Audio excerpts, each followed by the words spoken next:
Harish Shankar mister Bachchan మీద వస్తున్న విమర్శల గురించి తెలిసింది. హరీష్ శంకర్ ఇచ్చిన ఇంటర్వ్యూలు, అందులో మాట్లాడిన తీరు, ప్రెస్ మీట్లలో ఇచ్చిన కౌంటర్ల స్థాయిలో లేవని, మాటల కోటలు దాటితే చేతులు గడప కూడా దాటనన్నట్టుగా శంకర్ తీసిన మిస్టర్ బచ్చన్ దారుణంగా విమర్శలను ఎదుర్కొంటోంది. హరీష్ శంకర్ రాసిన డైలాగ్స్, తీసిన సీన్స్ విపరీతంగా ట్రోల్ చేస్తున్నారు ఫ్యాన్స్. అయితే Harish Shankar and team mister Bachchan విషయంలో కీలక నిర్ణయాల్ని తీసుకున్నట్టుగా తెలుస్తోంది. మిస్టర్ బచ్చన్ సినిమాలోని కొన్ని సీన్లను జనాలు అస్సలు చూడలేకపోతున్నారని, హీరో హీరోయిన్ల ట్రాక్, కొన్ని సిల్లీ సీన్లు, booth dialogues, comedy scenes, villain ఇంట్లో చాలా క్రింజ్ సీన్లను చూసి ఆడియన్స్ తల పట్టుకుంటున్నారు. ఇక మిస్టర్ బచ్చన్ను 17 నిమిషాలు కత్తిరించి కొత్తగా ప్రదర్శించాలని అనుకుంటున్నారు. వీటితో పాటు ఏ సీన్లు లేపేసి ఉంటారో అని అంతా అనుకుంటున్నారు. ఈ న్యూ ఎడిటింగ్ వర్షన్ను ఎప్పటి నుంచి అందుబాటులో ఉంచుతారో చూడాలి మరి.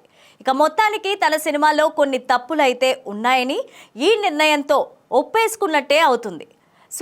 సోషల్ మీడియాలో మిస్టర్ బచ్చన్ వస్తున్న నెగిటివిటీకి, ట్రోలింగ్కు హరీష్ శంకర్ గమనిస్తూనే ఉన్నారు. పాజిటివ్గా ట్వీట్లు వేసే వారికి మాత్రమే హరీష్ శంకర్ రిప్లై ఇస్తున్నారు.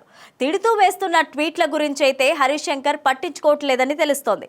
ఇలా పొగిడితేనే రిప్లై ఇస్తావా, సినిమా బాగోలేదంటే రిప్లై ఇవ్వవా, బ్లాక్ చేస్తావా అని నిలదీస్తున్నారు ఫ్యాన్స్. హరీష్ శంకర్ అలాంటి కామెంట్లకు కూడా రిప్లై ఇచ్చారు. నెగిటివ్ మాట్లాడితే బ్లాక్ చేయను, వాడే భాషను బట్టి బ్లాక్ చేస్తానని హరీష్ శంకర్ చెప్పుకొచ్చారు.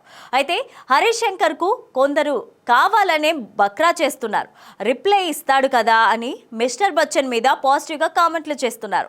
రిప్లై వచ్చాక సదరు నెటిజన్లు కౌంటర్లు వేస్తున్నారు. ఊరికే వేశాను, ట్వీట్కి రిప్లై ఇస్తావని అలా అంటున్నానని సటైర్లు వేస్తున్నారు ఫ్యాన్స్.